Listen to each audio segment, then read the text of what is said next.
ఈ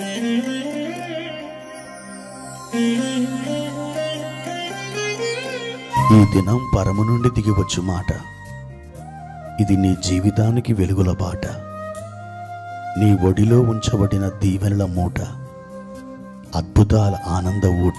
జూన్ 25 సంవత్సరమంతా మీరు బైబిల్ చదివి ముగించడానికి ఈరోజు మీరు చదవలసిన లేఖన భాగం ఉదయం యోబు గ్రంథం 3 మరియు 4 అధ్యాయములు, సాయంత్రం అపోస్తుల కార్యములు 7వ అధ్యాయము 44 నుండి 60 వరకు. ప్రభునందు నాకు అత్యంత ప్రియమైన దేవుని బిడ్డలారా, ఈ ఉదయకాల సమయంలో మీకు నా ప్రశస్తమైన వందనాలు. ఎలా ఉన్నారు? బాగున్నారా దేవుని బిడ్డలారా? దేవుని కృప మీకు ఎల్లప్పుడూ తోడై ఉండునుగాక. దేవుని యొక్క వాక్యంలో నుండి ఒక మాట మనం చదువుకుందాం. 42వ కీర్తన 11వ వచనం. నా ప్రాణమా, నీవేళ కృంగి ఉన్నావు, నాలో నీవేళ తొందరపడుచున్నావు. దేవుని యందు నిరీక్షణ ఉంచుము, ఆయనే నా రక్షణకర్త, నా దేవుడు, ఇంకను నేను ఆయనను స్తుతించదను.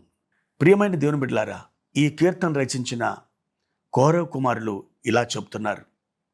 నా ప్రాణమా, నువ్వు ఎందుకు కృంగిపోయావు? నువ్వు ఎందుకు తొందరపడుచున్నావు? దేవుని యందు నిరీక్షణ ఉంచు. దేవుని బిడ్డ, ఈరోజు సందేశం ఇదే. నీవు కూడా దేవుని యందు నిరీక్షణ ఉంచు.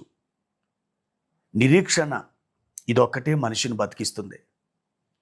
నిరీక్షణ లేనివారు దేవుని బిడ్డలారా, కాళ్ళు చేతులు పడిపోయి మంచాన పడ్డ ఒక పక్షవాతం వచ్చిన రోగితో సమానం.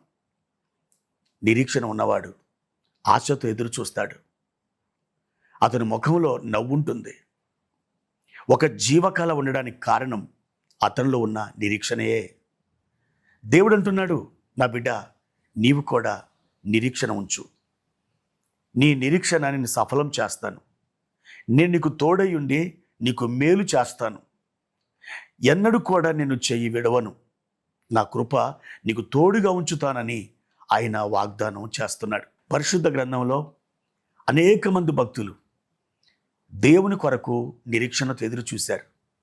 కానీ దేవుడు ఎవరిని నిరుత్సాహపరచలేదు. ఎవరిని దేవుడు దాటిపోలేదు. దేవుడు నిన్ను కూడా ఎన్నడూ దాటిపోడు. నీకు ఆయన జవాబునిస్తాడు. నీ దగ్గరికి వస్తాడు. నీకు మేలుని ఆయన దయచేస్తాడు. నా ప్రియమైన సహోదరి సహోదరుడా, నీ జీవితంలో ఏ విషయంలో నువ్వు కృంగిపోయావు? ఏ విషయంలో నిరాశపడుతున్నావు? దేని విషయంలో నీ హృదయంలో అలజడి చెలరేగుతూ ఉంది? అయితే దేవుని ఆత్మ నీతో చెప్తున్నాడు, నా బిడ్డ, నా తట్టు ఎదురు చూడు, నా వైపు కనిపెట్టుకొని ఉండు. నీకు నేను మేలు చేయబోతున్నాను. నీ ఆందోళన కమనీయమైన విందులుగా నేను మార్చబోతున్నాను. దేవుడు వాగ్దానం చేస్తున్నాడు. యెషయా గ్రంథం 40వ అధ్యాయం 31లో ఎవరైతే ఆయన కొరకు కనిపెట్టుకుంటారో, ఎదురు చూస్తారో, వారికి నూతన బలాన్ని ఆయన వాగ్దానం చేస్తున్నాడు. నీకు నూతన బలం కావాలా? ఆయన శక్తితో నింపబడాలని నీకు ఆశగా ఉందా? అయితే దేవుని యొక్క సన్నిధిలో నిరీక్షణతో కనిపెట్టుకొని ఉండు. దేవుడు నీకు సహాయం చేయునుగాక. ప్రార్థన. ప్రియమైన తండ్రి, మహోన్నతుడా, మహాగణుడానికి స్తోత్రాలు.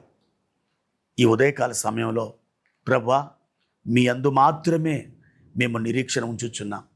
మా నిరీక్షణ వ్యర్థం కానియని దేవుడు, మా నిరీక్షణ సఫలం చేసే తండ్రివి నాయన.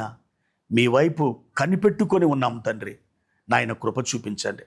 మీరు బలపరిచి ఆశీర్వదించి దీవించి వర్ధిల్ల చేయమని, మా ప్రియులను సంతోష సమాధానాలతో నింపుమని యేసు నామములో ఈ ప్రార్థన అడిగి వేడుకుంటున్నాం తండ్రి. ఆమేన్.